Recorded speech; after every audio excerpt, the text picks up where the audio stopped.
Yes, yes. Welcome once again to Motherfucking Valuable Perspectives. I am your host, Enrico Moses. I'm super stoked, man. I got a good buddy of mine, business partner, friend, and just an overall brilliant thinker, Douglas Emerson, with us today. Thank you for being here with us, Douglas. What up, what up? Dude, I'm stoked to be here. Motherfucking Valuable Perspectives. Let's get it. You already know, man. And honestly, bro, your perspective is just motherfucking valuable. So I'm excited to have you on here and talk about your journey. You know, we first met in downtown LA at my cannabis agency, and you know, I found out that you were super deep into film. So why don't you tell the audience like how you kind of came out to LA and just, you know, what your background is? Yeah, 100%. So I was born and raised in Park City, Utah. Well, technically I was born in just outside of Oakland, but I lived in Utah my whole life. And then I ended up going to film school out of Emerson College in Boston. So when I was out there, you know, I was doing film classes, I was doing my thing, and I just kind of realized that what I was getting at college wasn't the full thing that I could be getting. You know, I had started a production company on the side. We were doing a lot of business, working with MIT startups and a lot of people out there. So I just decided, you know what? If I'm going to take a shot on everything, if I'm going to take a bet on anyone, I might as well bet on myself. Right. So I ended up dropping out, going full-time with that production company, got a feature film, a documentary called 8 Billion Angels, just got picked up by Bramorama. Congrats on that. Thanks, bro. Appreciate it. It took us around the world. And then from there, I got back to Boston and was just like, what's the upgrade? And LA was the natural choice. Might as well go out and movie town for the movie crew, you know, right. Where you can't go anywhere else. You're destined to show up here eventually. Inevitable. And it was hilarious because when I was first in Boston, I would have a lot of friends who would ask me where I was going to go, like LA or New York, because they were all, you know, I had a whole crew out there and we were all working together and planning and seeing what was up. And I never wanted to go to LA. And at the time, I didn't really have a good reason, but looking back, it was just because I thought LA was like the majors, and I didn't feel like I was ready for the majors. And then once I was in the midst of this film, and you know, it was close to $1 million budget, it was a real deal, and I was producing it, which was a major thing. I just felt ready. So when I got back, I was like, well, why would I go to New York when the A League is out in LA? You know, right. I'm gonna get there eventually. Might as well just go for it now. So then I cruised on out to Los Angeles. Me and my friend Nick, who he was there when we first met. I think you may have mentioned that. We road tripped all the way to LA from Boston, but on top of just road tripping, we also filmed a commercial, like a spec commercial along the way, just because you got to maximize your time. Yep. If you're going to go across the whole country and see all those things, turn it into something. Yep. So that ended up turning into a spot that we ended up giving to F-Stop, which is a camera company, which is lit. That's a little side note. But yeah, ended up out here and went to I was going to networking events, trying to connect into the city. Went to the only cannabis networking event I ever went to, because after that I didn't need to go anymore, because I fucking found the crew, and that was high standards. That was your company, and we met at that event. We met mid panic attack, by the way. I was so high, I was not used to California weed. Smoking a joint with a lawyer, just was like, what is my life? What is happening? Yeah, legally. Fact, exactly. That's the thing. It was like, that was the weird thing. I mean, in Boston it was legalized when I was in college, decriminalized, but out here also, you know, it's been decriminalized in LA medically since I was born, since 1996. Right. They've got some time to perfect the recipes. They've had some time to really get it to the place it needs, or it can be. So I was like in the middle of that, talking to a lawyer about the legalities of what I was smoking, and I was just like, you know what? I need a glass of water. I'm really high. I'm too high. And then I went and got a glass of water, sat down, and then you just plopped down next to me. And the first thing you said, which is like best way to get my attention, you go, yo, I hear you make dope content. And I was like, what? Hey. And then, yeah, man, that was when we met, and we've been chopping it up ever since, bro. That was a crazy moment. And that's the truth, man. This man makes dope content, you know, and that's what drew me to kind of being like digging deeper. You know, I think Nick showed me some stuff. I'm like, oh, that looks dope. And then we started talking about what you were doing. You know, I started showing you a little bit about like this show I was working on, and like in that time, we just started hanging out a bunch. You know, we just have a lot of similar interests on top of like the cannabis with music and hip hop. And so, you know, I think what was really fascinating was the Hive, right? So the Hive was this event space that I was a part of as a part owner, and we would host sponsored events. We were doing yoga and cannabis yoga and bunch of like music like parties there, you name it, there was a big half pipe. And so Douglas was a part of that community, and he was like pretty much a big part of like the production team of like things that were getting shot. He shot a bunch of dope content. And so we started kind of linking up about, the future of content there, like on a deeper level.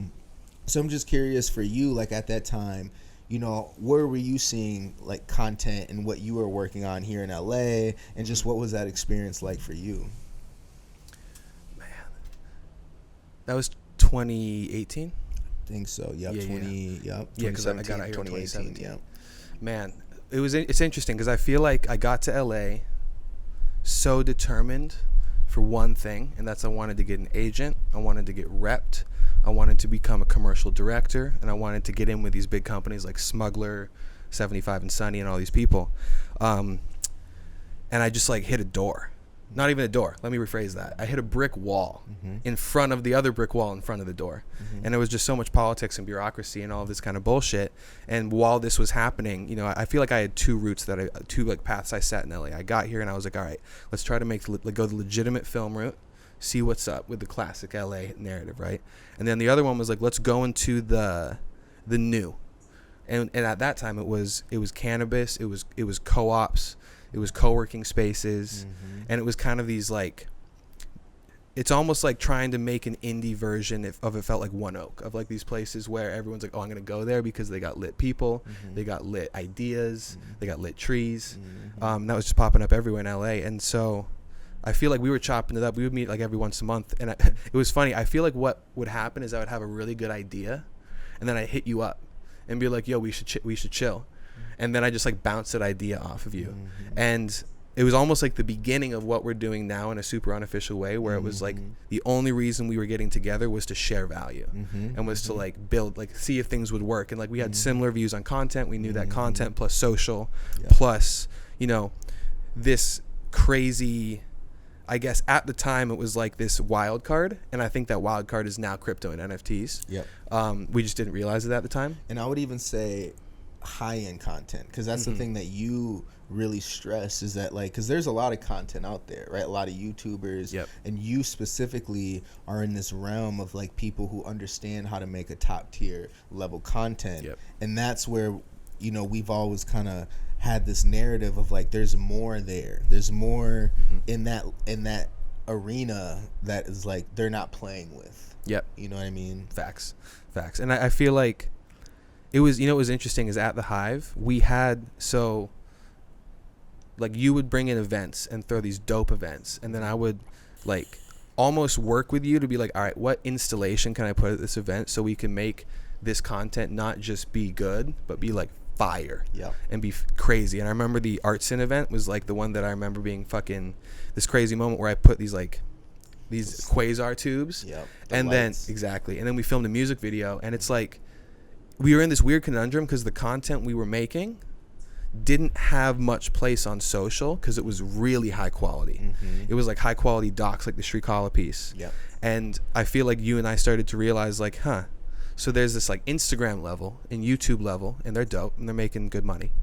And then there's this Netflix level and this HBO level. But there's like this space in between those two that no one's doing much in. And anyone who's doing anything in it is fucking killing it. And they're not even that necessarily the ones who are perfecting it or anything. And so I feel like at the Hive, that idea really started to brew. And that's also when we started making music together. That was like when it's almost like you and I didn't know each other very well, but we knew that there was value that could be created together.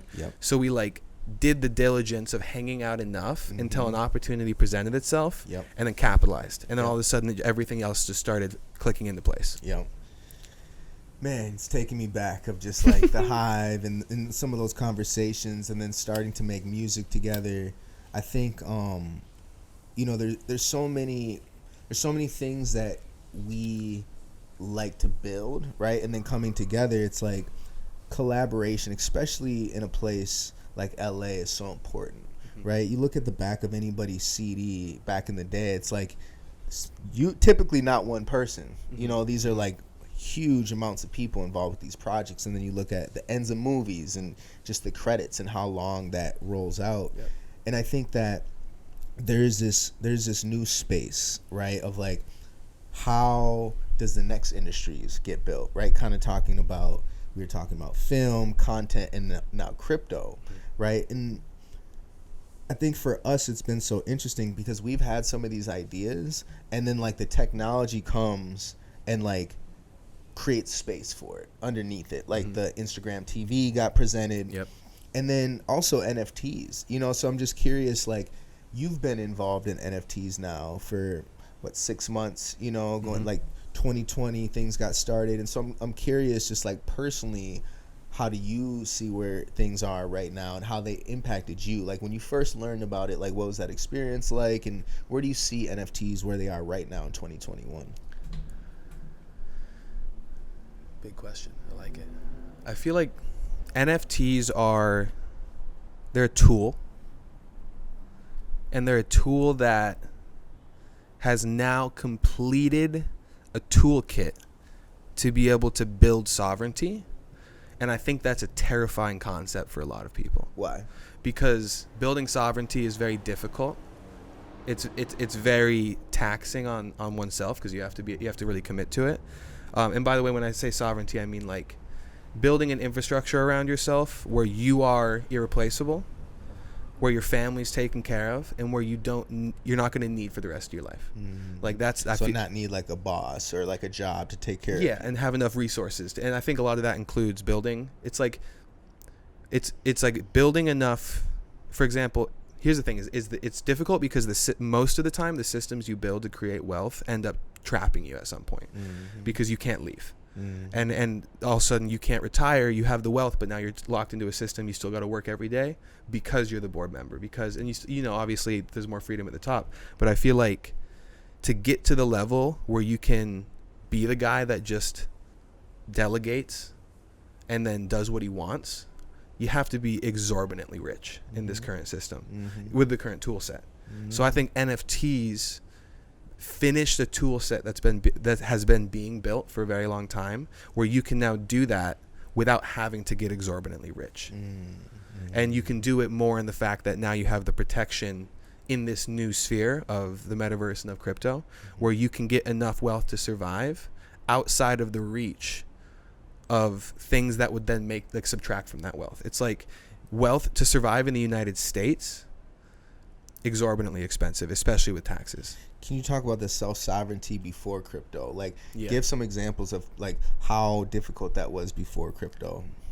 It was so difficult that the only person that we publicly know that did it was John McAfee, and everybody knows how everybody feels about John McAfee. Right. A lot of people love him, a lot of people hate him, but he's a radical figure. But he had to make hundreds of millions of dollars in tech and then leave before tech became this government fusion. Because it's like Mark Zuckerberg can't leave. He's tapped in. He's tied in. You know, if you own 51%, if you have a controlling interest in a company of that size that's changing countries, and you're tapped into a level of control that you got to the top of your echelon, but now you're at the bottom of someone else's echelon. Right. And so now instead of being it's almost like when you go from 8th grade to 9th grade in like the American school system. It's like 8th grade you're the man, and then 9th grade now you're the bitch. Yeah. You're the bottom of the rung. Exactly.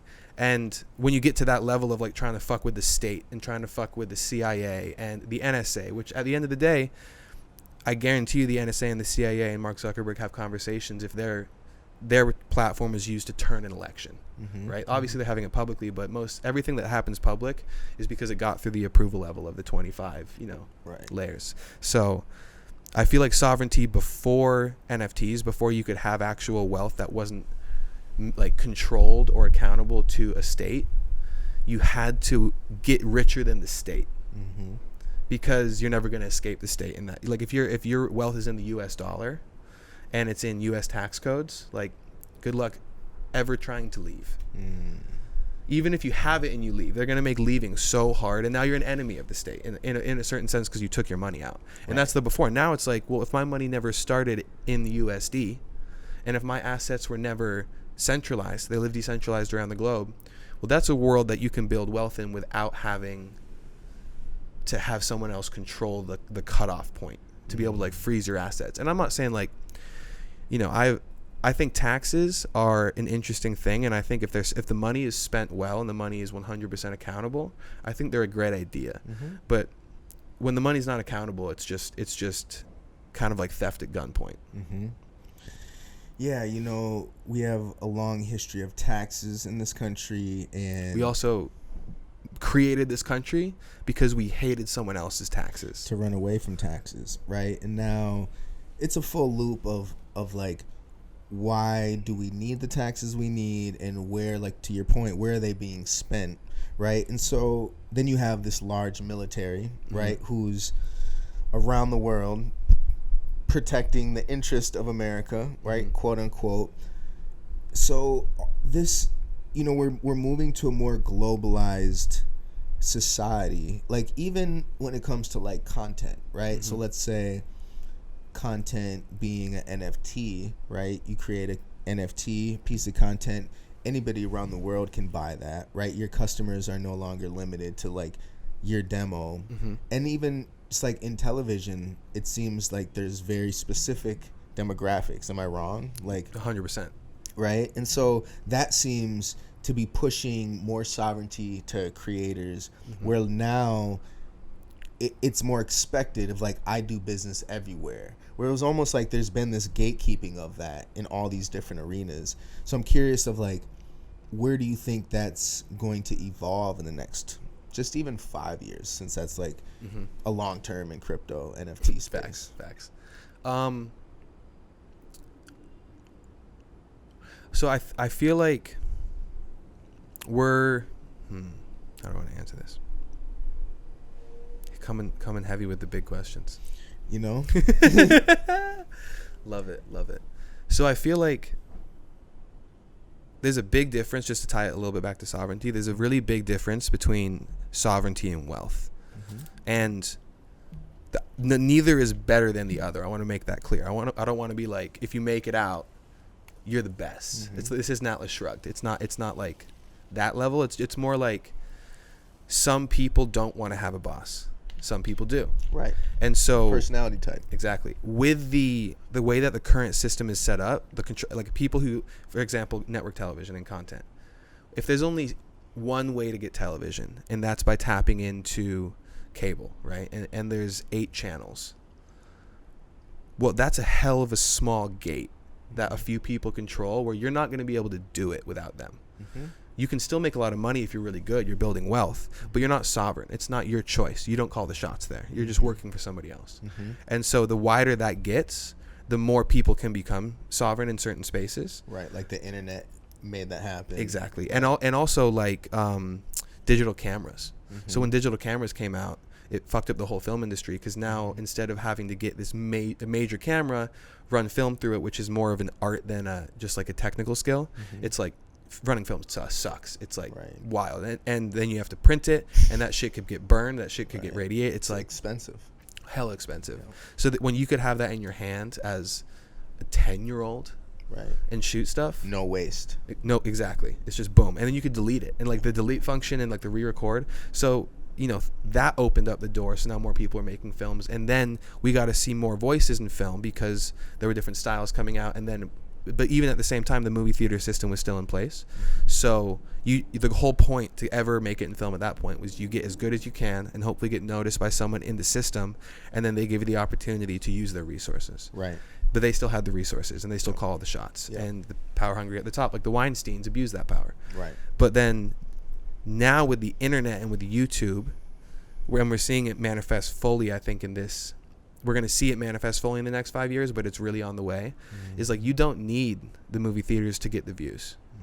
Actually, in fact, you're going to get more views outside of a movie theater if you do it online. Right. You're also going to get more views in network television if you do it online. Right. A perfect example is Logan Paul. Like Floyd Mayweather has fought exclusively on Showtime and on these network places, and Logan Paul, who's not a boxer, had the clout in his audience not only to actually get to the stage to fight Mayweather, but fight him on the network platform. Yeah, and have people purchase and have it tickets. make exorbitant amounts of Break money, records. right? But the thing is because they need those YouTube views. Yep. That's why they did it. They didn't do it as a nicety to Logan. They didn't do it to accept the new population, the new generation. They did it because if they don't get those YouTube views, they're gonna die. You know, I see that moment in all of this as like a metaphor of like the Wizard of Oz, right? Like the big networks are like the Wizard of Oz behind the scenes, trying to like pretend like they're running shit. Yeah. Because for a while they were, and for a while the Wizard of Oz was running shit. Like he was an old man. Yeah. Right. By the time they found out, it's like he was pretty old, and so I think we're like in this space where like we always have this conversation, and just for the audience about postmodernism, right? Of like, okay, now we can see behind the camera, we can see behind the network. Before you look at the network, it's like unapproachable, you know. Yep. ABC, MGM, all these huge networks. It's like a faceless, and that was the whole point too.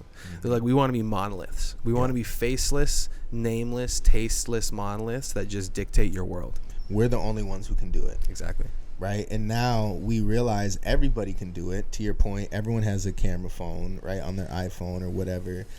And so, and then editing equipment. And now it's not just the equipment, but it's the distribution, right? It's like Twitter, Instagram, Facebook, YouTube, right, TikTok.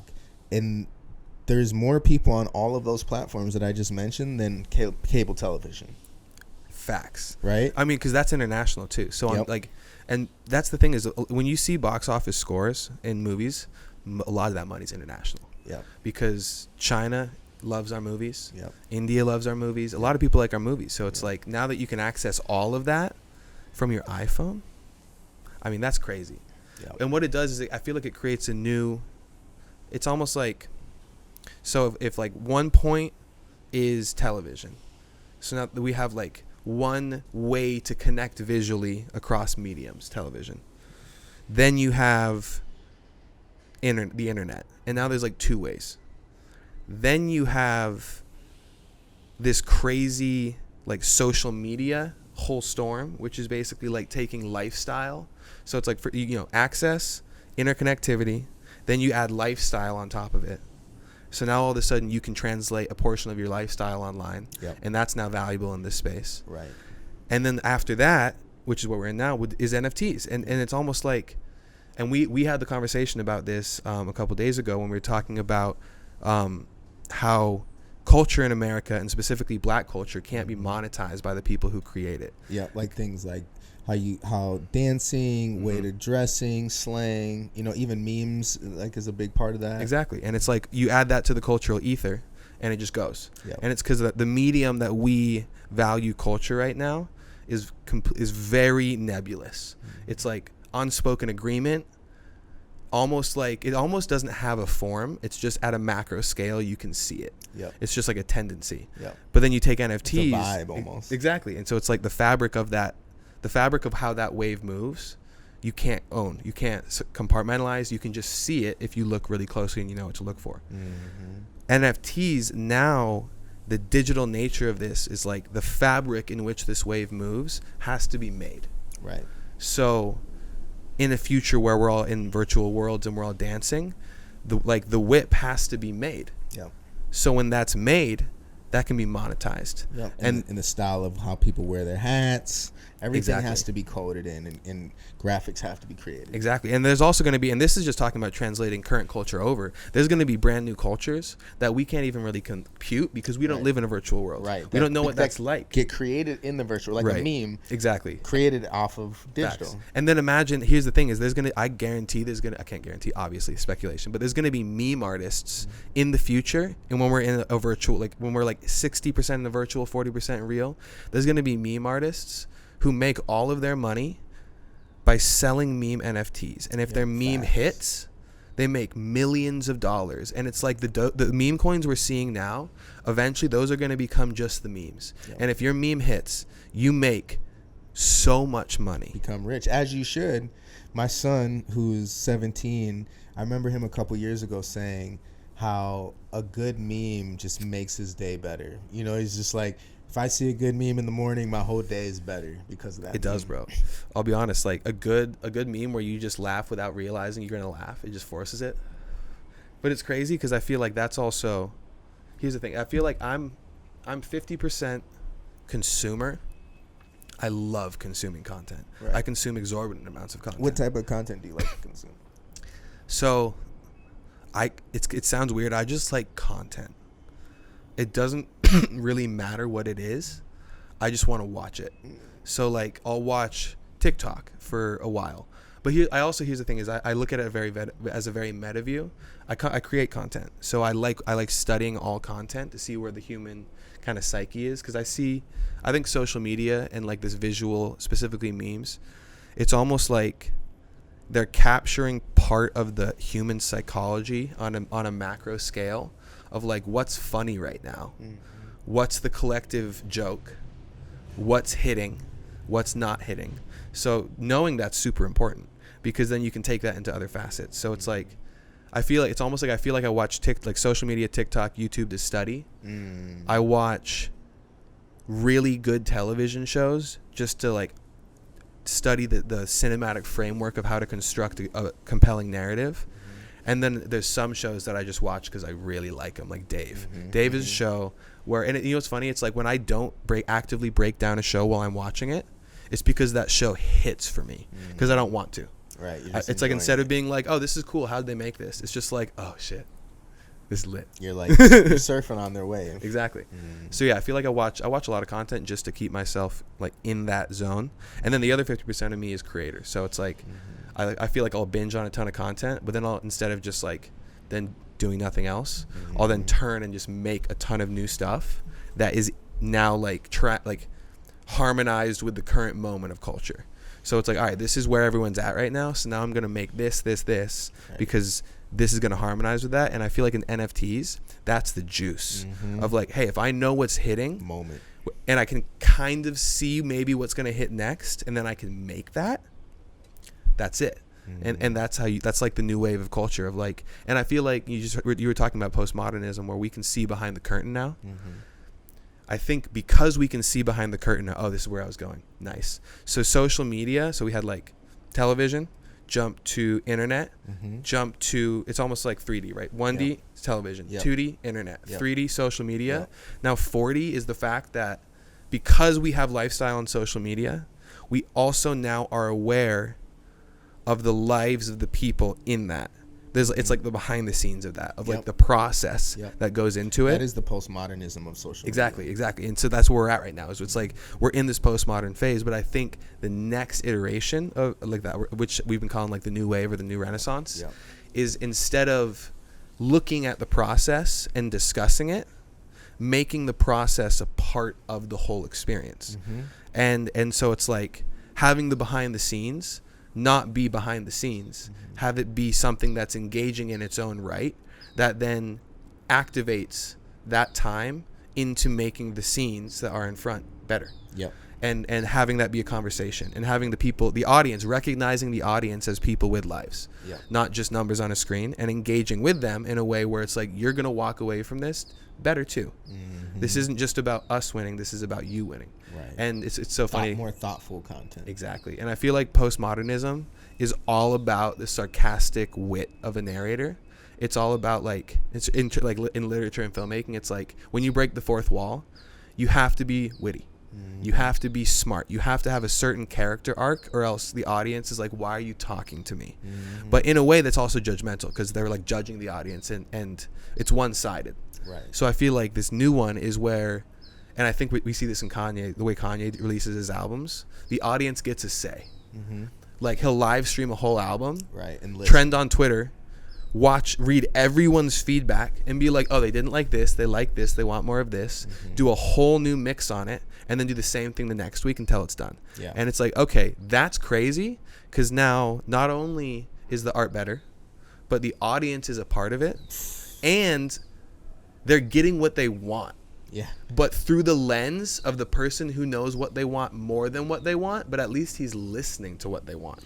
It's so genius, because it, like you said, it makes the art better, and it's exactly what the audience wants. They want to sit there and watch him do that. Like, who doesn't want to watch someone who's in their process, like who doesn't want to see Michael Jordan practicing or like facts. It's the nature of humans to like, well, how's the sauce get made? How, you know what I mean? We want to know how what's happening in the factory. Yep. And on top of that, it's like we want to say we did it. We did a part of it. Mm-hmm. We had we had a say. We partook. Yep. This is why American Idol won. It was like, hey, you choose who gets voted off. Yeah, you're in power. Yeah, you're not just a passive audience. Yep. Now you're a part of it. Yep. And now it feels like this whole presentation is for you. Mm-hmm. It's like a handwritten note. This is for you, viewer A, B, C, D. And you stamped your signatures on that. Whoever won. Exactly. Yeah. Exactly. And so I feel like that phenomena, like they wrote it out for a long time, but they had texting. That's it. You just call in and vote. I voted on American Idol, dude. My family would sit down every week and we watch it. Everyone voted. And now with social media, it's not even. It's on a macro scale. It's like you can get opinions of like a collective opinion of. Imagine that's crazy. It is crazy. You can be like, all right, let's run all this data. What are the most viewed and most retweeted opinions of this moment about this album? Right. Positive and negative. And that's the thing that like. It's catching us in this kind of like echo chamber, right? Because like now the companies who have all the marketing budget, they know that. And so it's like now every time something gets popular, all of a sudden it's just like, oh man, now that's on, like Mountain Dew is doing that now. You know what I mean? And then it's just like, okay. So it's very interesting like how trends move so quickly because it's like, the companies, the Fortune 500s, everybody understands that like if you're gonna sell things now, you have to do it through the consumer's wants, right? Yep. You can't just push things down their throats. 100%. I feel like the thing that these big companies don't do, and it's the thing that I'm not even sure if their business model supports, is they're doing it from the postmodern perspective of I'm gonna, as the narrator, gonna tell you what I think you want. That's where it ends. Right. They don't. There's no conversation, and so it's like that's why I feel like this echo chamber is maybe people waking up to like they're not doing it right. Right. They're just feeding us this bullshit, and they're making it the same way, and they're just iterating it. Yeah. And they're telling us what to think, and they're trying to get us. It's like political statements are now ad statements, and what people want is like. The Donda release from Kanye of like I want to see him slave over it, put his whole work into it, show it to me, let me give my feedback on Twitter, right? Take it back, chop it away again, and then come back with an unbelievable live stream. And it's also like I say that almost from the non-consumer perspective of like Kanye is giving that to people. Yeah. People don't know they want that. I feel like I know I want that because I'm also I feel like I'm tapped into the same kind of vibe. And I feel like we both are, where it's like, and it's hilarious that I honestly like the amount of things that we said we think were going to happen and then Kanye did them within weeks of us saying them has been wild. It has been. It's just, and I just feel it's, you know, I think it's just credit to him being on very tapped into the future of what's going on and also us being tapped in. And he also, you know, he has the resources and obviously he's Kanye, so he's fucking crushing. Super tapped in. So question I have for you around content, like talk to us about the type of content you like to make. Like what's your philosophy around how you look at content and creating content as a creator? I like to make content where the process of making the content is a big part of the content itself. Because I feel like this is why I kind of fundamentally rub against the networks and rub against that whole world, is like it's not very fun to make a network television show. It's a lot of work. It's like aggressive lots of work, like 100 hours a week. You know, there's the insane bureaucracy and you're on a set that's fake in the middle of Los Angeles for the most part. So it's just not very creative. It's like feels more like a corporate run than like you know, fun. Right. How like I That's think most filmmakers start capturing it is more the corporate like stamping. Exactly, and I get it. They got a lot of money on the line, so they're doing it, and they're doing it well, dude. I mean, here's the thing: is like, if you want to talk about just production, Marvel made $40 billion. It also maybe ruined movies, but hey, they got. If the goal rich. is to make money, they crushed it. Yeah, they absolutely sure. murked it. And the goal is to make money. And that's the thing is Hollywood. The goal is to make money. But I like films where, and it doesn't mean you can't get that big, but it's just like where the process of it, what's happening to make it happen, is a part of it. And that's why I love documentaries, and that's why I love these kind of new wave documentaries. I feel like Netflix does it a little bit.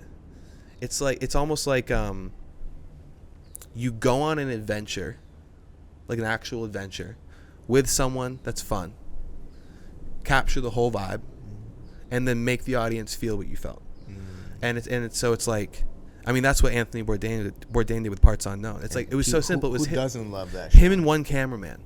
And they went around and they just captured what was actually dope about culture. They didn't try to manufacture a story. Right. They just went and found the story, and they were committed to finding the story. Right. And now you can do that and make it look like network television. Yeah. Like that's just a possibility with these crazy cinema cameras, and it's like, and the skills. Exactly, and that was kind of the philosophy with our film 8 Billion Angels, was like, hey, yeah, this is an environmental doc, but let's make it look like a feature, and we can. And so that's and we did exactly.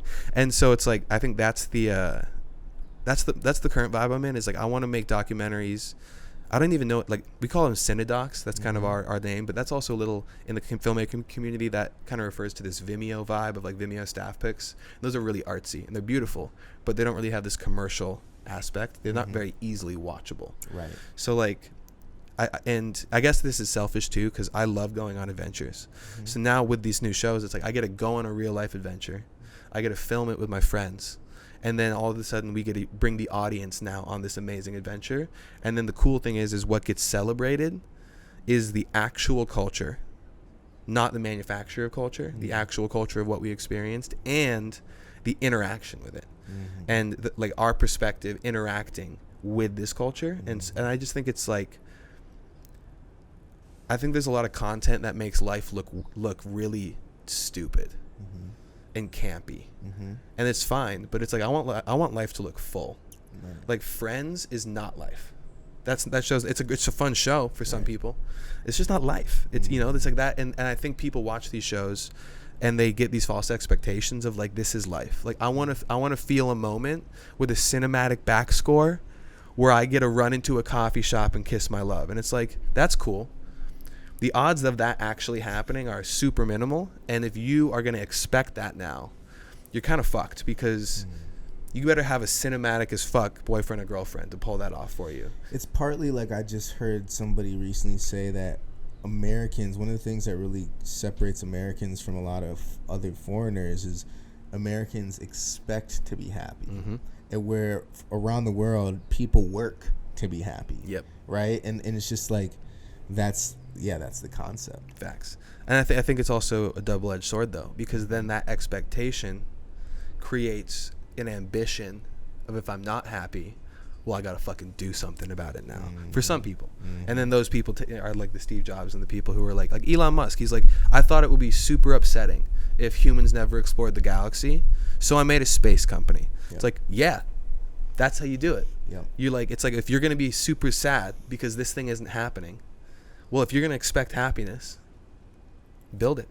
That's the thing about emotions that, I think in some ways people teach the youth to like suppress their emotions, right? And then I look at it, there's two sides to it. It's like, suppress your emotions, or some people don't know how to control their emotions and they're too emotional, right? And it's like somebody like Steve Jobs, and I think there's a lot of people, right? I think most people who do great things are very emotional, right? I think you'd be able to argue that Dr. Martin Luther King was an emotional person about freedom. Like, he wasn't just like a nonchalant, like, he was angry about things. I'm sure there's things that made him sad, but those emotions didn't just take him over and he cried all day, yelled all day. He like made action, and I think some of the greatest art, like Steve Jobs, is like, he was super passionate, right? And he would get angry, and I'm sure he got sad, and it's like, but through that, like, to your point, is this action off of like what needs to get created,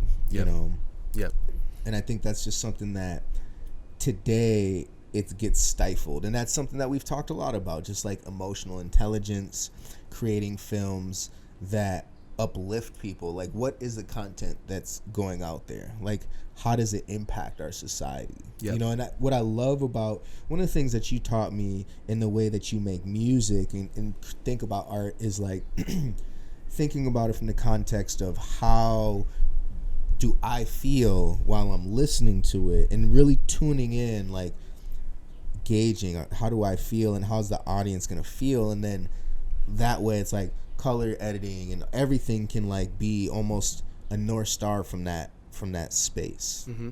So could you talk a little bit more about just like your process in creating art, creating content? And yeah, I would love to hear even that going into a little bit about Box, right? Yeah. Like how your view on, you know, producing something even in the metaverse, Mm-hmm. which to me it's all like your creation. Yeah, facts. Oh, it's exciting, man. Box is exciting. Metaverse. Oh my gosh, all these things. All right, so let me above this. So I'm gonna start with a question. Do you remember like a vivid dream that you've had? Like probably like maybe a dream that you always, when you think of like, oh, that dream. Oh yeah. So describe to me how you remember that dream. Like right now when you're remembering it, what do you remember? Like how I felt.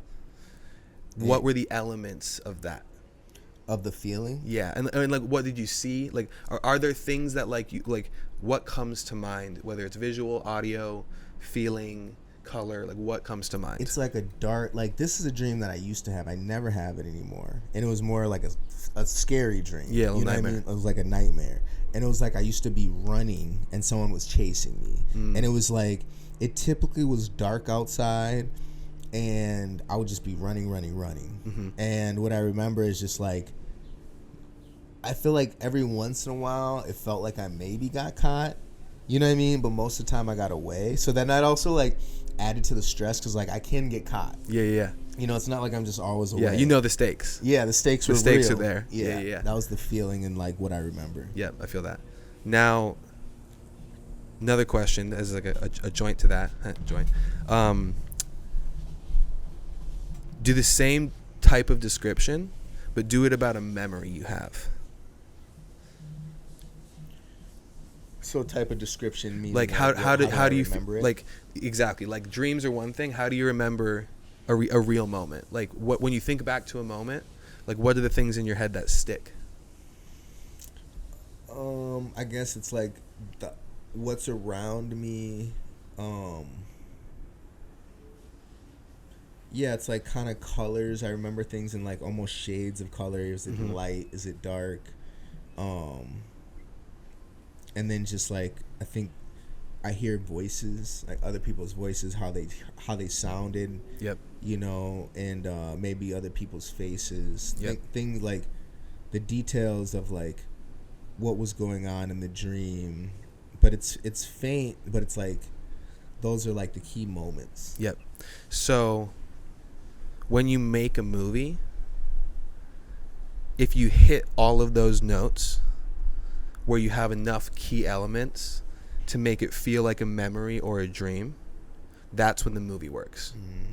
And so it's like you remember colors. That's why like you have to make sure the coloring is right to evoke a certain feeling. Yeah. And then you have to make sure that you're pointing out the right amount of details to suspend someone's disbelief into this moment happening. Yeah. And so it's like I feel like that's kind of like you essentially build, because when someone sits down to watch your movie or your TV show, they're giving you their conscious attention. And when they give you the conscious attention, you have if you don't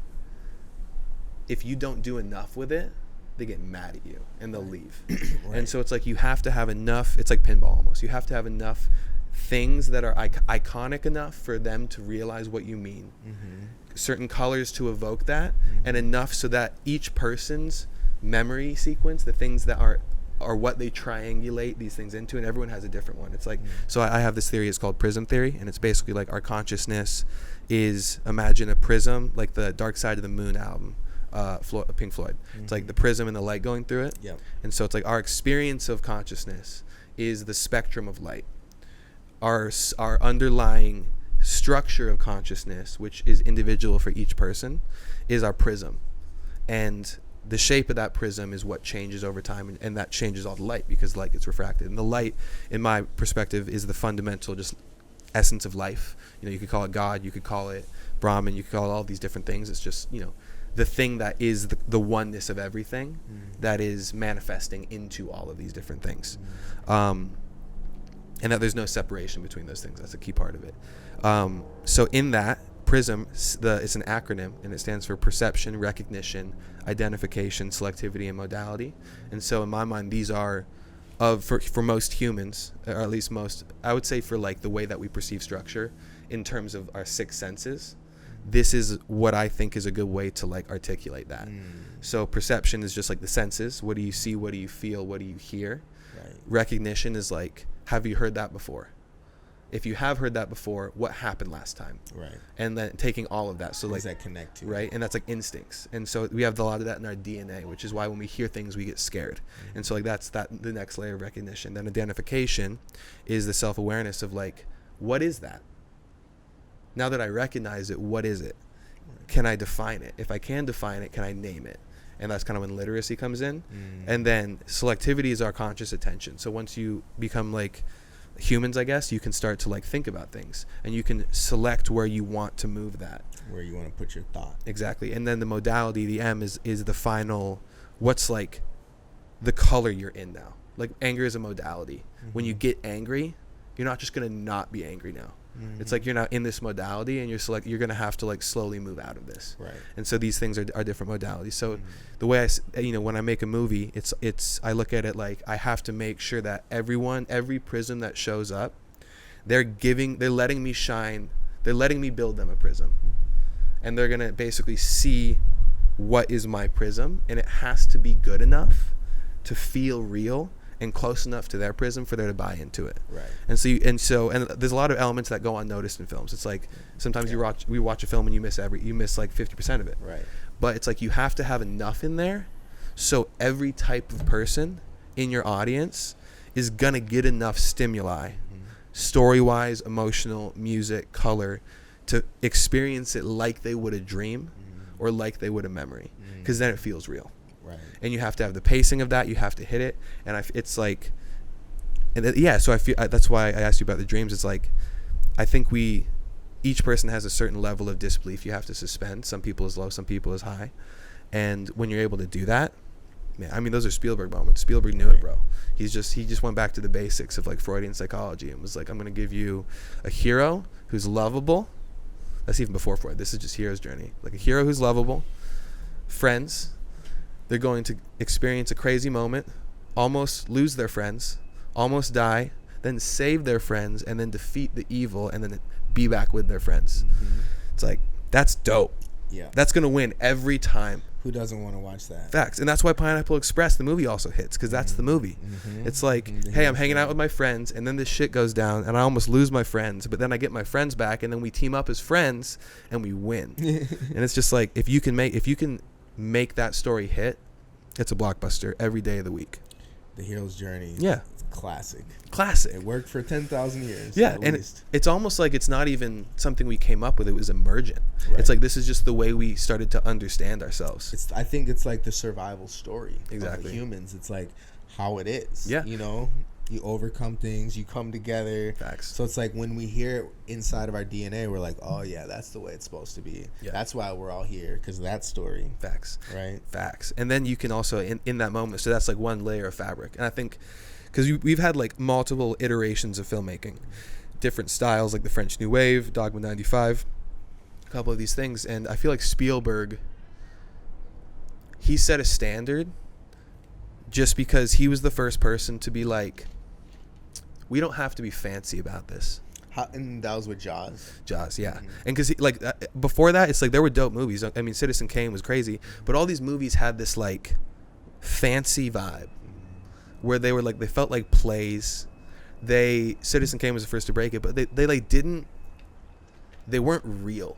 And so a certain amount of people could buy into them. Right. Because at the end of the day, the people who were going to see movies were rich people. Right. And so like, yeah, that's why all of those movies are made for rich white people, because those are the people at the time who could afford to go to movie theaters. Movies were expensive. It's kind of like what's happening in the NFT space, where it's like things that in the real world are transferring over to like the metaverse, right? So it's like the same thing happening. It's like, all right, we're gonna take plays and put it into motion pictures, right? So it they were like, they didn't know how to do anything else but that. Facts. Similar thing happened to radio and television. They're like, when television first came out, they're like, what do we do? Like, let's just take a radio show and turn in, and then they had to figure out how to use this new medium in a more original way. And then you get emergent properties of that medium, because it's like, for example, when they used to shoot the original movies, and they called them Nickelodeons. Nickelodeon, the channel, by the way, comes from Nickelodeons. They were the original kind of like movie houses. So when the Nickelodeons were there, it would be like one shot in the stage, and then a play would happen. It would literally just be a play on screen. Right. And then Citizen Kane came through, and they're like, no, we're going to move the camera. We're going to dolly. We're going to start intercutting. And Citizen Kane, I'm not sure if you've seen it, they do multiple timelines. It's like, that's a crazy complex film for at the time. Right. Like, and that's why it's regarded as one of the best films of all time. Not because it's better than movies now, but it just made movies like, oh. Groundbreaking. Yeah, because it was like, hey, this isn't how you suspend disbelief. This is how you suspend disbelief. Right. So Citizen Kane was effectively the first movie that felt like a dream or felt like a memory. Right. And people were like, this shit is real. Right.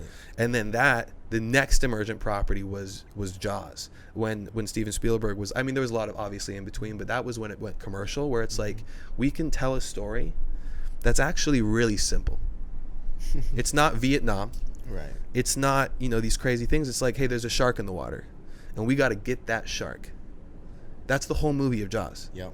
But when you make that accessible, because it's normal people and regular people, and you shoot it and you make those regular people of Cape Cod or wherever it is become action heroes, where they get to like climb on a sinking boat and say like, whatever his back line is, like, you son of a bitch, and then he shoots the thing, and it's like. And to that point, not to cut you off, but like, it's literally like a dragon, right? Slaying the dragon, because a shark at that time, it's not something you're seeing. Like at that time, the average it's like something you just hear in like whatever Newsweek or something, like sharks or some shit. So and you don't get pictures of it, right? There's not like images of sharks floating around, right? So a movie that like showed a shark's jaws, and bro, and he scared the shit out of people. Because there's scenes, like, I will say, there's scenes in that movie, like, if you're scared of sharks or the concept of sharks and you watch Jaws, it's terrifying. It's a wrap. Like, they like the scenes where it's like people are getting like rashed around and there's blood in the water and the kid gets eaten. You're like, oh my god, I don't want that. Fuck that. but then it's like, so then the average American, they didn't have to be a soldier, they could be a hero. And so like in that moment, all of a sudden became a blockbuster, and they made more money than they've ever made on any movie, because everybody wanted to see it, right? Because everybody was an American who's been to a beach. Right. So they had this buy-in. They had this like, ooh, this is me. I can relate to this. Talking about to the audience. Exactly. And then it was big enough where he hit everyone's sense of disbelief. And he did it in a way that was nuts. And then that set modern filmmaking. And then people have been taking that and like sculpting it where it's like, I'm going to put you in a new sense of worldview, like Inception, like The Matrix, and we're gonna go, and then you can do mind benders, and Christopher Nolan's always done that, and that's another emergent of property about time in cinema. And I think we're almost like we're at a point, and I think Tarantino said this as well, where culture and the actual culture that people were raised in now is the medium in which films can take place. It doesn't have to be a fantasy world, right? So you can include brands, you can include other movies. Like the idea of Tarantino-esque, where you're in a car, like, for example, I think this is an example of it, is like two hitmen for the mafia are sitting in a car outside a place where they're about to go whack someone, but they're having a conversation about this week's episode of I Love Lucy. Like, that's like a Tarantino-esque idea of like, it's real because I watched that show. Right. So this is my world. This isn't a different world. And so then that became the postmodern, and I think now we're at a point where it's like, hey, that can just be this world. That doesn't have to be a fictionalized world. We can just tell real stories. That can be this world. We can make content that makes this world that cool, because this world is that cool if you present it that way. Right. And I think the reason a lot of it hasn't happened is because documentary filmmaking has been a very specific thing for a very long time, and people who are in cinematic narrative filmmaking don't often jump over. And it's like, because of this, because low-key red cameras and cinema cameras got into the hands of young people, and Vimeo happened, all of a sudden people who were going to be narrative filmmakers started getting paid by brands to make docs. Mm-hmm. And then there was this whole emergent thing of like this new wave documentary thing. Mm-hmm. And then now I think we're in the second stage of that, where it's like that's more effective than commercial advertising when done well. Yeah. So when that changes and all of a sudden that's the new wave, a ton of filmmakers are going to get the ability to make things that they want to make and have brands pay for it. And I think that's kind of the new wave, where the process of funding a film is now a part of it. Yep. The process of getting the money from a brand is an aspect of the creation of the product. Yep. Because the brand is noticed. Yep. But then the thing is then that brand isn't selling to their consumers. They're just being like, hey, this is what you want. It's that conversation. It's the conversation that hasn't been able to be happen on the corporate side. Yeah.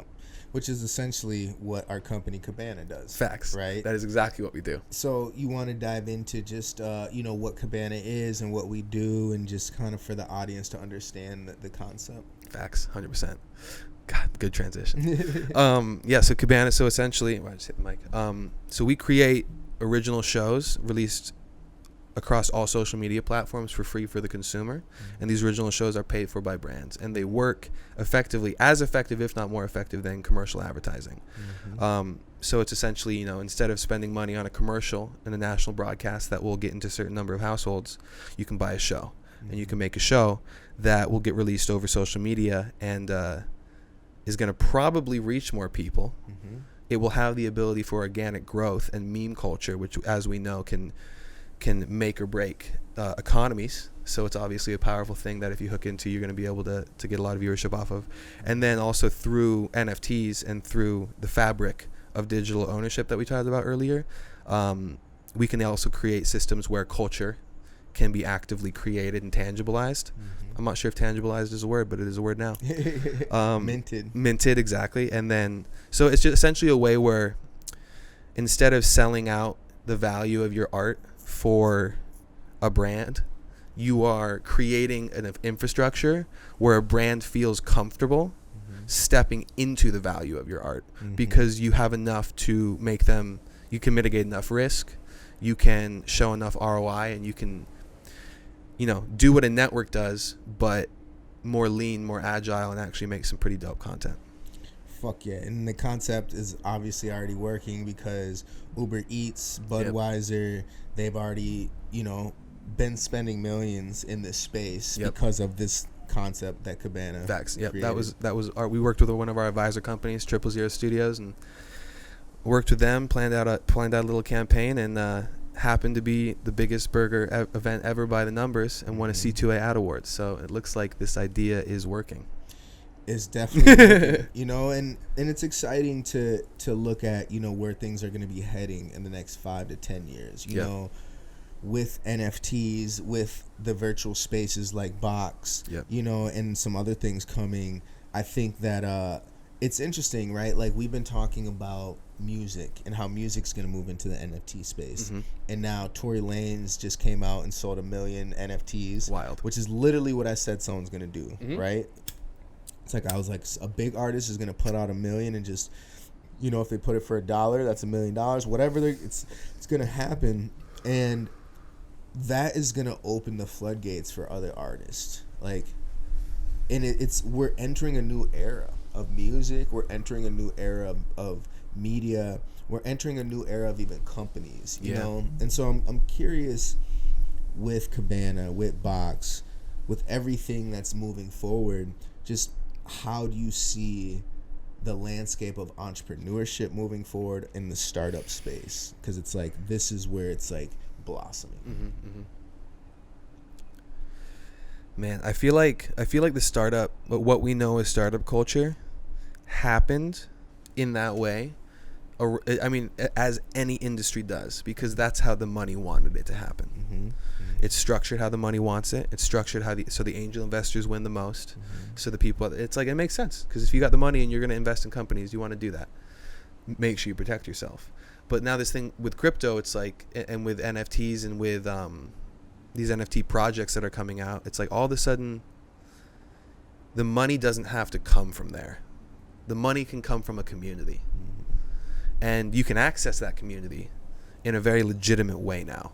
instead of having it be bootstrapped like it was before, or being like Kickstarter, and they get a percentage. So it's like it just like, and I feel like now business as an idea, as like an entity that just like adapts through all empires and environments, is now just going to move into this new space and be like, oh, cool, so we can do it this way now.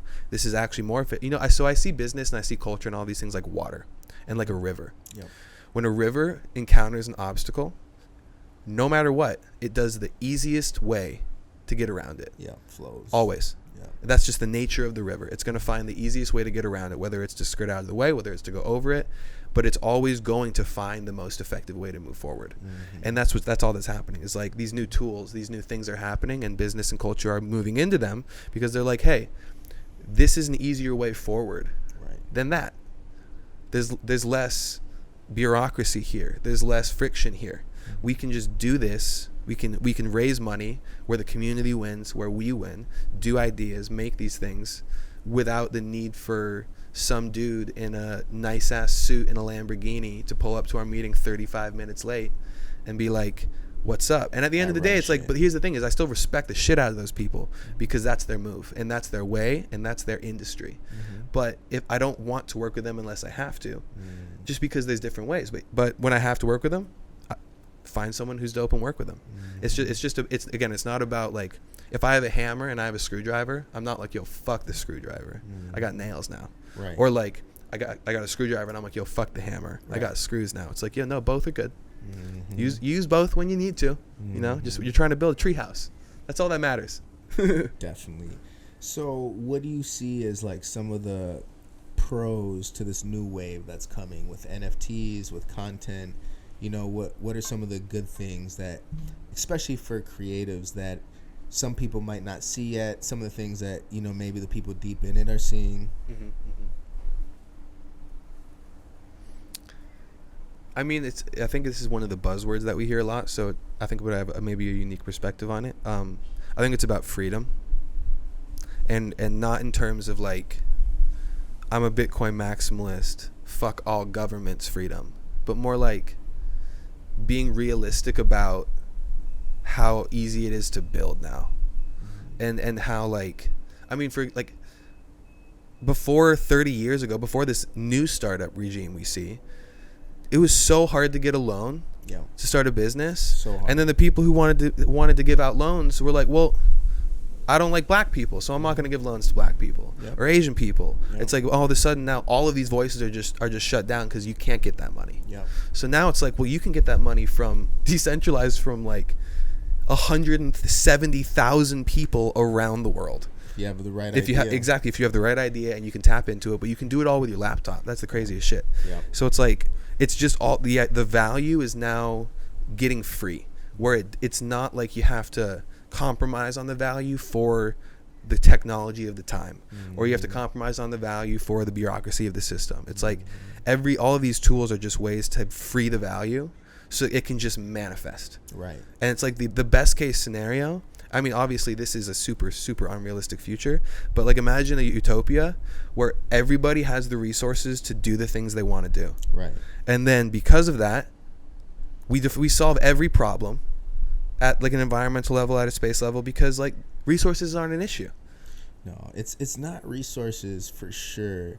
It's definitely an education thing, right? Because you can hand somebody the resources, but if they don't know how to use it and they don't know why they should use it, then they're just going to break it, right? They're just going to not use it. So it's like, what am I doing with this thing, right? So it's like, what you said just reminds me of a conversation I was having with my late great friend Chimo Du about how he used to travel the world with just a Leica, a camera bag, and a laptop, and how he could take pictures, upload them, and then literally sell them directly from his laptop, right? And he was talking about this before NFTs happened.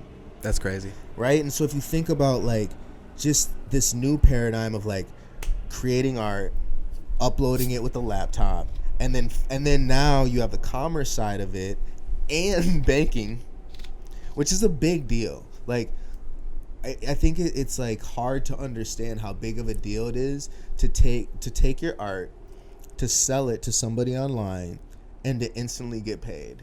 and not have to fuck with like some bank being like, oh, PayPal, oh, you want to get your money like maybe in 7 days, maybe. Do you have a Swift code? Yeah, you need a code to get your money. Like your bank account is not authorized for international transactions. Sorry, buddy. Sorry. Oh, you wanted to travel. You're in Asia. You want to go to Africa. Like, it's just there's so much fuckery with our money. Yeah. That's the thing. Like, that's our money as creatives. Like, it's not the fucking bank's money. Mm-hmm. You know what I mean? It's not the technology company's money. Facts. It's supposed to be our money. And how many billions is tied up in that ecosystem of just, oh, you need your money? Like, sorry, we're a middleman. So you know what's crazy? And so I wouldn't call myself a Christian. I was raised very Christian, and I was not even by my parents. I just like chose it. I was like, shout out Young Life for being super manipulative and getting me in.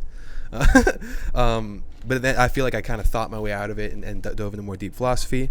And one of the things that I think is really funny is that, so Jesus, the only story in the New Testament, or one of the only stories where Jesus loses his cool, is when he goes into the temple and there's money changers, which are middlemen, where you have to give them your currency to get the correct currency to give offerings to God, and they had a tax. Mm-hmm. So they were making money off of this money changing thing in the temple, and he ran in with a bullwhip and he flipped tables and drove them all out and was like, how could you defile the house of my father? Which I just thought is really funny that like Jesus hates him too. Like the one time he lost his fucking mind was because of the fucking middlemen. And it's like a very important story because it's like those are the people that low-key benefit off transactions. Yeah. And so at a top level, those are the people who have an incentive to start warfare. Mm-hmm. Those are the people who have an incentive to start conflict, because the more people spend money, the more they get just off the top. Off the system. Which is just... It's not good. No. It's not I think it's a great thing. It's to say it's just not good. It's just not good. It's not good for creatives. It's not good for our environment. And yeah, you know, it's like being in this almost, I don't want to say post middleman space, but it's like, because middlemen still exist very much so, and they're making sure that they're getting their grips deeply inside of crypto, right? So it's not that crypto is without middlemen.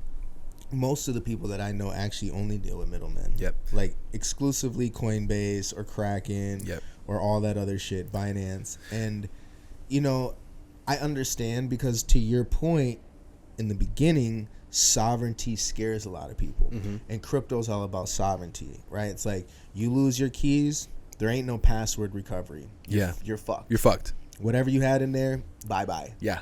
Like, I think it was like Jake Paul put his first check from Vine into Bitcoin and then lost the key, and it would be worth like, I want to say like 50 million right now. 50 million, folks. That's complete speculation though, but it would be worth a fuck ton of money. And you know, and that's the thing. It's like you can't blame anybody when it's self-sovereignty but yourself, you know, and we're living in this like almost victimhood mentality where a lot of people in modern society don't want ownership. You know, they don't even want self-sovereignty, because it's like, oh no, you know, like that's not my fault. It's, you know whose fault it is? It's Bitcoin's fault.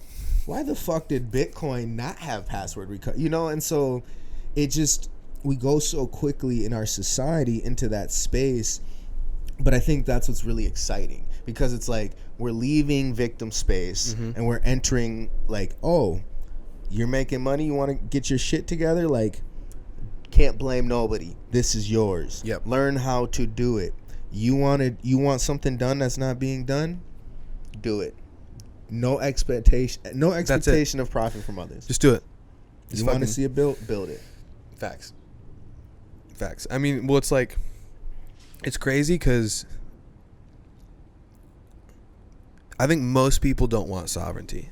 I think most people want wealth, and I think that's totally fine. And you can have wealth with sovereignty too, but it's just like, you can get wealth on Coinbase. You can get fucking rich. Oh yeah. You can get rich with a bank. We've been doing it. It's been done. That's all Wall Street. It's like, obviously that's possible, but then they got your money.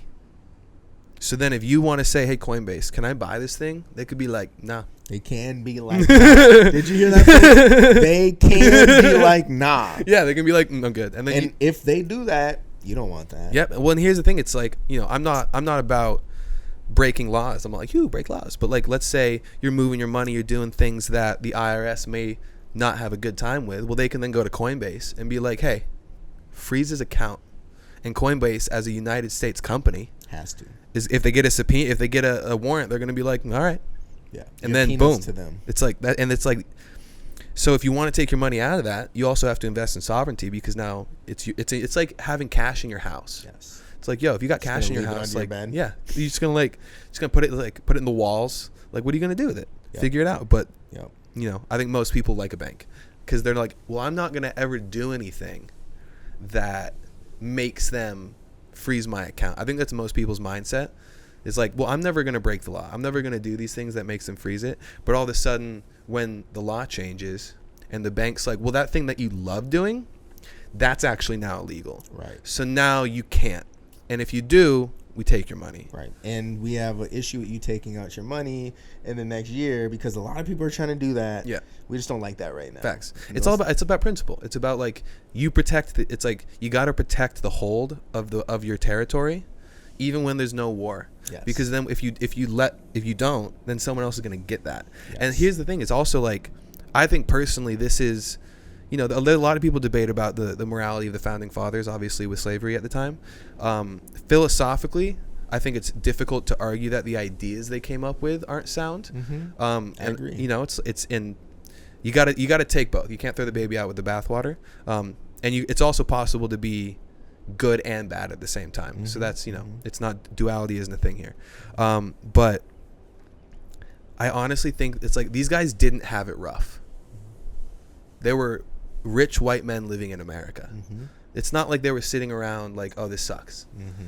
But they saw like, wait, I don't like where my edge of my territory is, because we don't want to end up like the British Empire does. Right. And so it wasn't that they were like, we have to fight for this, but like, they were in peacetime. Mm-hmm. But they were like, we need to set this boundary. Mm-hmm. We need to go out and take that on for ourselves and figure out a structure to do that in. Yep. And that's what America's about, is like, okay, and like, I don't need that, but I want that. And if I want that, I'm going to go out and figure out a way to get that. Yep. And that idea is the idea in crypto. Is like, mm-hmm. you don't have to ask for permission, but you also, in the same sentence, have to be willing to deal with the consequences. Mm-hmm. It's like, you can sign the Declaration of Independence, and then you got to be ready for Britain to try and kill you. There's one of the greatest quotes I ever heard was from Baby, CEO of Cash Money, creator of Cash Money. He said, you don't really own anything that can be taken from you. And it's such a deep quote. So hip hop. Yes. So hip hop, and it's so real, and that's why he always carries like a big AK with him and guns. And people are asking, why do you always have guns? He's like, because if something can be taken, you don't really own it. And his mind frame is coming like what you're saying. This is from history, right? Like, if you've never had your bank account frozen, then you're not going to think about, oh, why should I care, right?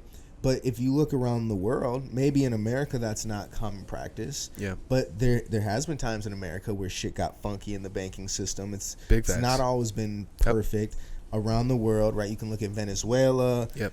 Look at India. Like, money debasement, money value, governments changing, right? Government parties changing, laws, to your point, changing. Those things happen in history. So to just sit there and act like the government's always going to have my back, everything's always going to be taken care of, is plain ignorant. It's a very white perspective too, in terms of like, if you've never been victimized, right?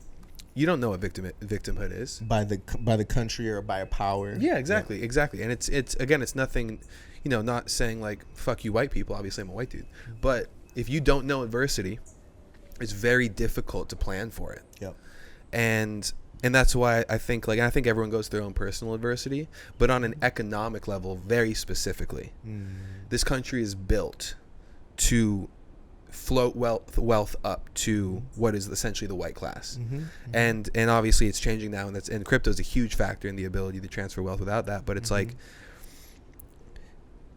if you live in a bubble and you've never seen the outside world, how are you going to plan for that shit? Right. It's like your government's never been like, actually, no, fuck you. Yep.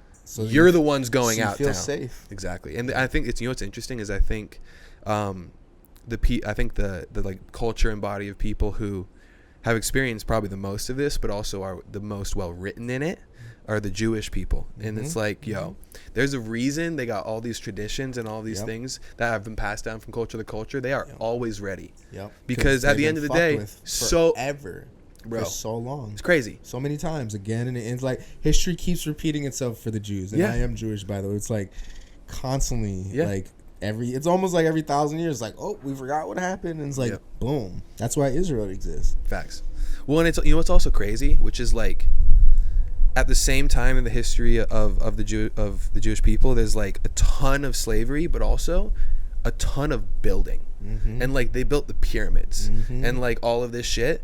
And so it's like, once freedom hits, that's a good recipe for success. Yes. Like, it's like that's what you want. You want generations of lessons that have been passed down, so you understand what works, what doesn't, how to protect yourself. And we all have that.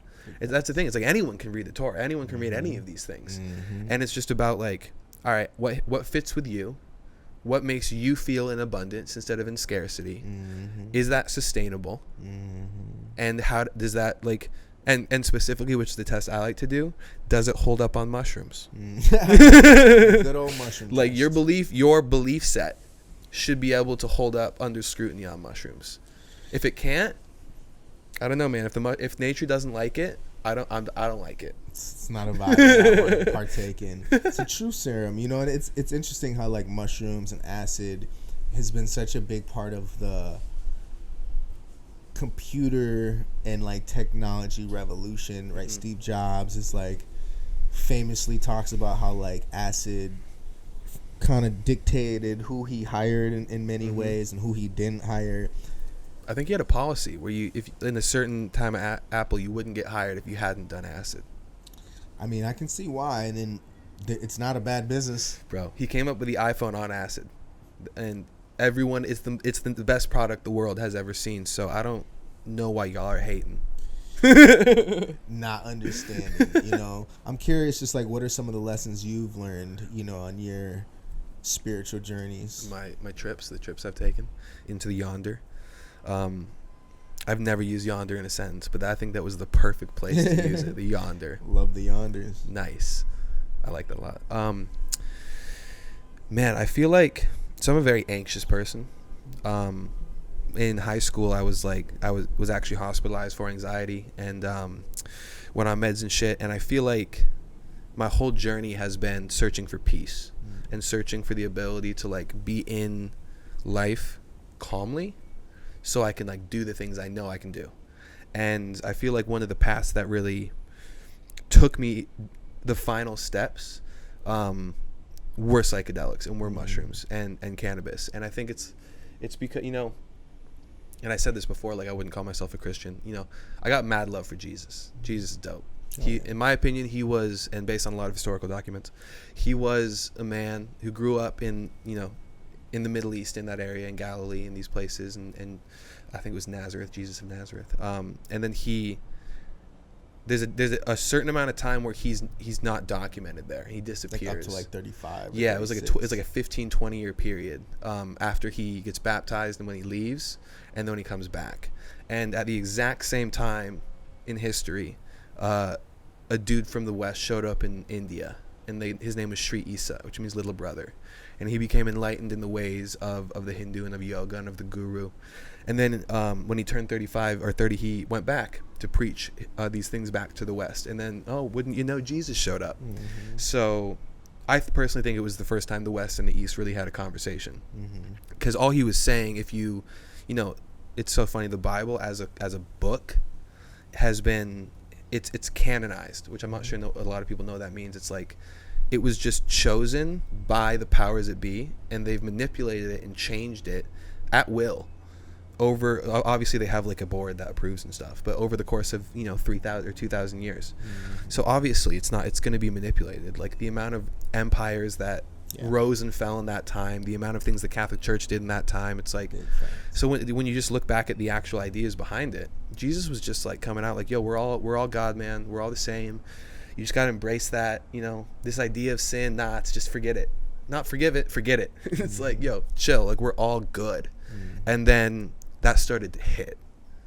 And then the Roman Catholic Church was like, not the Roman Catholic Church, the Catholics, the Romans at the time, and the Pharisees were like, nope, this is too powerful. This is upsetting our whole way of life, the whole West. I'm not about it. And then obviously we know Jesus was crucified, but then his ideas stuck around. And then like 100 years later in Alexandria, where the new Christians at the time, they didn't even call themselves Christians, were all cycled up and they were just doing their thing. And at that time, one of the main philosophies of this, what came from Jesus, was like, we're all made of star stuff and we have to create art to use this star stuff to get other people to know that they're made of it. And it's essentially like, yo, we just gotta wake people up to their own dopeness. We are all awesome.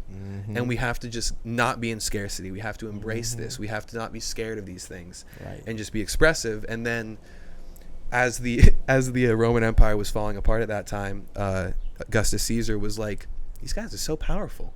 What if we go and sack that city, burn down the Library of Alexandria, and then like make a church that takes all these ideas but makes it so regimented that we can control it all. Obviously this is all speculation, allegedly. Makes sense, right? So it's like the worldview, and I say this because I was brought up and raised in Utah. There's a lot of Mormons.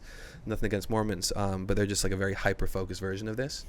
And same with Catholics. And it's just like, it's just a very manipulative mindset that keeps you in victim mode, where it's like, hey, you're cool, but like part of you sucks. And that part, you should just pretend it doesn't exist, and you should ignore it. And if you don't ignore it, you're a terrible person. And if you act on all of these, you're going to be punished by going to a lake of fire after you die for all of eternity. It's like, none of that's very realistic. All of that, if you're brought up from childhood and your worldview is that's terrifying. It makes you not want to be ambitious. It makes you not want to act out. And it's perfect for control. That's why it was built. And so I feel like coming out of that made me very anxious. I was very like in that of like, I felt like I wasn't free, and freedom's a big thing for me from that. I felt like I was like, damn to hell, I'm going to go to hell forever. And it's just like, and it was funny because most people around me who were Christian, like, why do you think about that? It's like, well, if you took this seriously, you'd think about it. I'm just a very serious person when it comes to my eternal life, you motherfucker. Right? So it's like, you take that and then you add an anxiety on there, and you just get this like concoction of fear and all these things. So that ended up sending me to the hospital. But then I started to like realize this about the philosophies of Christianity and reach beyond it, and started to get these ideas of like, okay, well, here's like a paradox. So and I was going through that, and then I went to college, and I remember I did mushrooms. It was the second time I did mushrooms that something like clicked. And the first time it was just cool. I was with my friends. It was my 21st birthday. The second time, I just had this moment where like, it was almost like that whole puzzle that I was building for years clicked into place. And when it clicked, it disappeared. And then I just like saw the simplicity of like, no, you're good. Like, you don't have to be scared of these things anymore. And it was on a mushroom trip. And I was like, it made everything melt away so I could just be in that moment and see that. And then so from there, it's like I've just been using mushrooms as a way to get to that place. And then, take problems that I have and anxieties that I have and bring them to that place, and then alleviate them. And so it's like, I feel like mushroom serves as it's like a medicine where it's, if you're feeling disharmonious, go into that state, see what's up. See what's bugging you. And I think people also, in the modern context of psychedelics, they're scared of bad trips. It's like a thing that everyone's scared of. I think that also has a lot of Christian worldview in it, because it's assuming that there's a bad thing. It's scary when you think about like not having control of your mind, but then you just don't understand what that is, and it's like there's no education to that. So it's even more scary. Well, and it's also, a lot of people think there's like, if you think certain things, you're going to be punished. And I think everyone has this internal structure in America of like, there's certain things you just don't think about. And it's like, especially like the sexual shadow of America and all these things. So it's like when you use mushrooms as just a way to not like avoid that, but just be like, hey, I'm gonna like dive into that.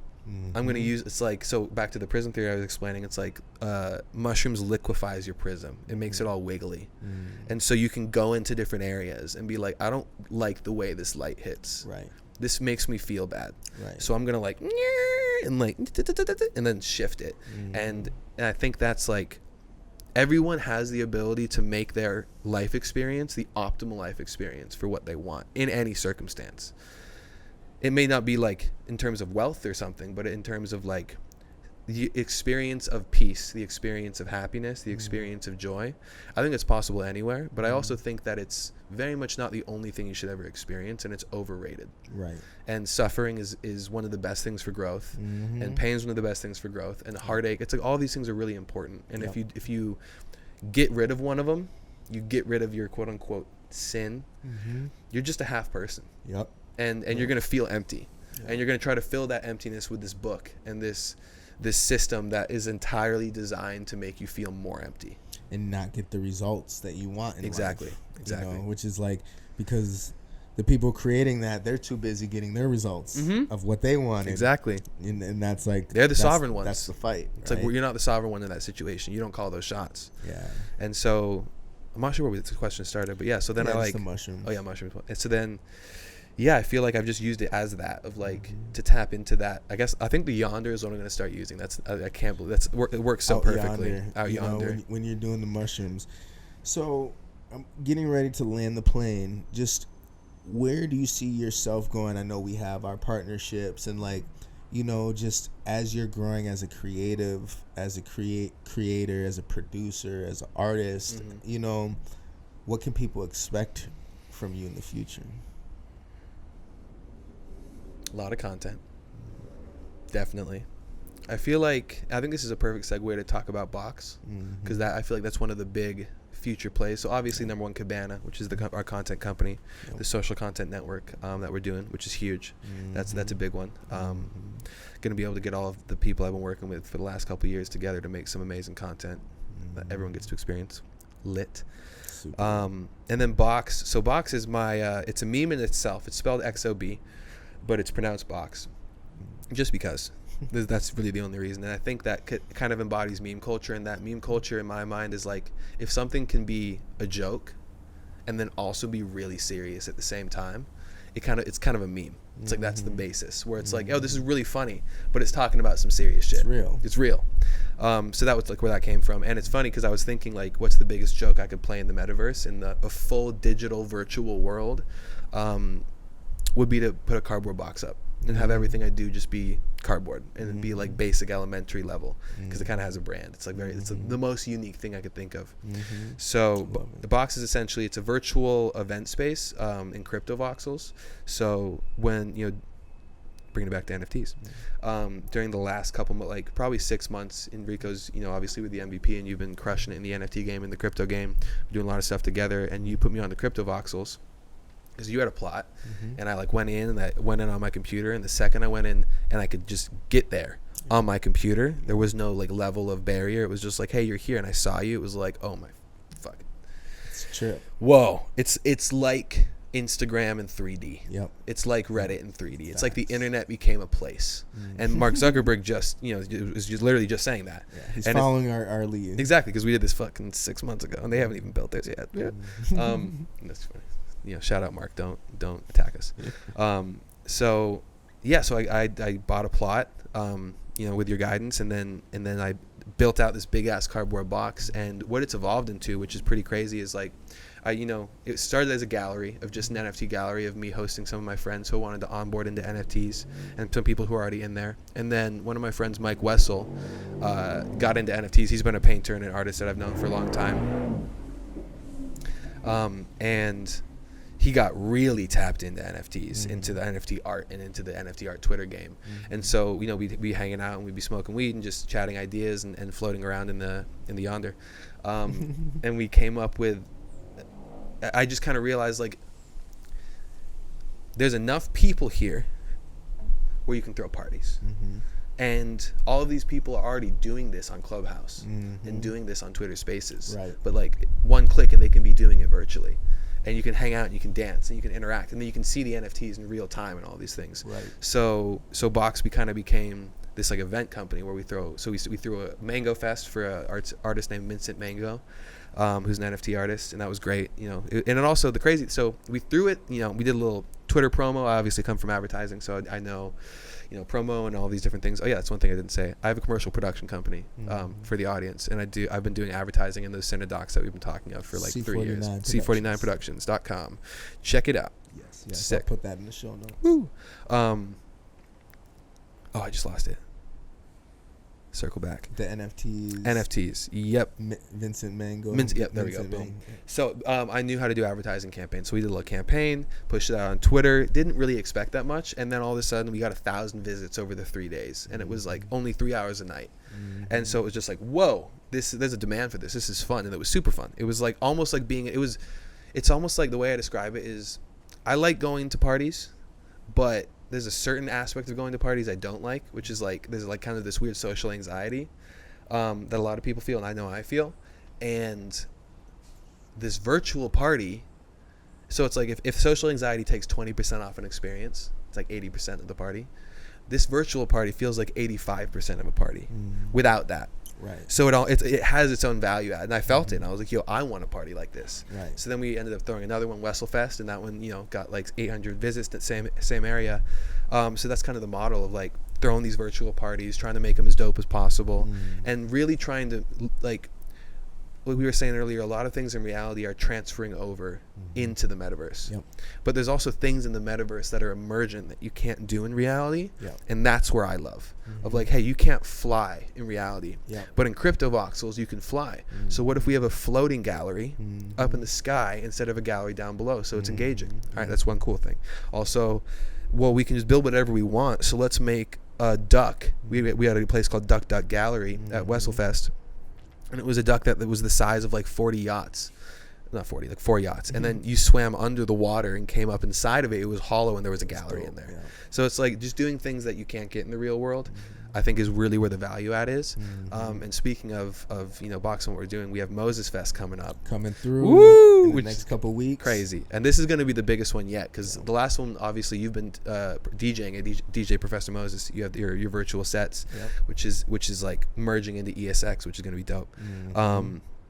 And so we've been, having virtual sets has been a fucking hit, and people love it. And it's like, it makes it feel like a festival. So this, for Moses Fest, how many DJs are we getting? It's like, we have 7 right now. Damn, dude. Is that including you? I have to check. I think so. Okay. Yeah. So, but like 7 DJs, speakers, 4 parcels instead of 1 parcel. Yep.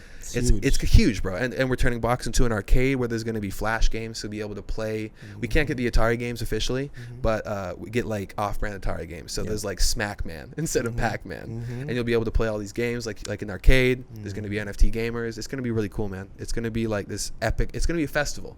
Like we've been doing fests, and this is technically Moses Fest, but this is another level. Full-blown fest. Full-blown. Got NFTs dropping, giveaways, It's going to be major. Yep. And yeah, we're minting a ton of wearables. So that was the craziest thing about the last one, WrestleFest. There was a moment where everyone was on the dance floor underneath your set, and everyone was emoting. And it was like 35 people on the dance floor. And it's like, because we would get cycles of people that would come through at like 50 a pop. And it's like that shit adds up, which is like how we get those visits.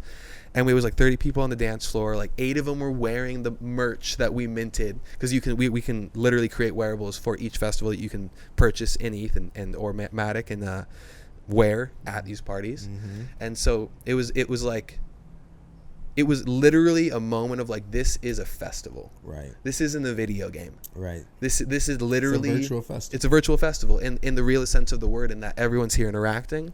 And it's like, I've been to festivals like Lightning in a Bottle and these things, and it has a vibe of like, you're at a festival. Yep. You're here now. Yep. And that shit was there. Yep. It's crazy, dude. It's like this Ready Player One happening in real time. It is crazy, and you can see some of that stuff in VR, but like the next level is when you can be in that party in VR. Like when you're watching the set and I'm seeing the avatars in VR and I'm looking around and I'm like, it's gonna be game over. And that shit is literally months away at this point. Facts. It's gonna be huge, man. Well, and you know what's crazy is like, so we're talking about value being freed. I feel like value gets held up by so many different things, whether it's technology or bureaucracy of all these things. And streaming right now, so much value is being held up in the 2D interface of how to get to your shows. There's this, so I was crazy. I was working on this project for Vizio. We were like helping with their upfront, new front presentation, and they were like, I was chopping some stuff up, and they were just shoveling these stats at me, and it was crazy, dude. It's like, I don't know the exact stat, but there's like 30 or 40% of people will go on Netflix or Hulu, and they'll scroll until they don't have enough time to watch their show because they didn't know what to watch. That happens to me. It's real, bro. It happens to me all and the it's time. like, I'm like, never mind, I won't watch it. Right? And so there's the value, your time value there is so wasted. Yep. And discovery. Like this, the invention of the metaverse, and the fact, like, what happens when that streaming interface is a virtual world where you can fuck around with your friends and hang out, and then once you figure out what you want to watch, you can go in and watch that shit, and you can watch it in the same way you would watch it, but probably more immersive because it would feel like a theater. Yeah. And it's just like these emergent properties of, like, you invent something, and then that thing creates new space in the market, and then that new space makes you realize the inefficiencies of the thing you invented, and then you solve those efficiencies, which does the same thing over and over again. And it's like that cutting edge is the space where, number one, I feel the most juice. I like living there. Yep. I feel like we share that, where that's in common. And it's also like, I think that is one of the very few spaces where psychedelics are respected. And I think that's why Steve Jobs made it happen. It's like, if he failed, he would have been the poster child, for why acid is bad. Right. But he didn't. So now he's in that small group of people that's like, you celebrate them for it. Like Terrence McKenna. Not Terrence McKenna. Is it Terrence? Yeah, Terrence McKenna. Who's the guy who invented LSD, or the Grateful Dead? All those people. It's like, well, if you take that and you go into that space of newness and you use that as fuel to actually build something for the rest of us, I don't think anyone's going to get mad at that. Nope.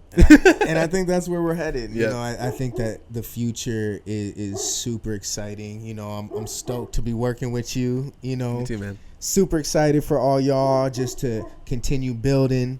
Make sure you follow Douglas. Tell him your Twitter handles and Insta. Yeah, so I'm going to do the Box Twitter handle just because I don't really use my personal one that much. So it's @CryptoBox, @CryptoBox. That's Instagram and Twitter. Instagram's like an archive. Twitter is more the active platform.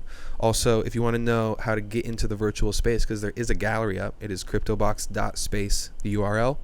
Also works on mobile. And I'll throw all that in the show notes. Until next time, peace and love.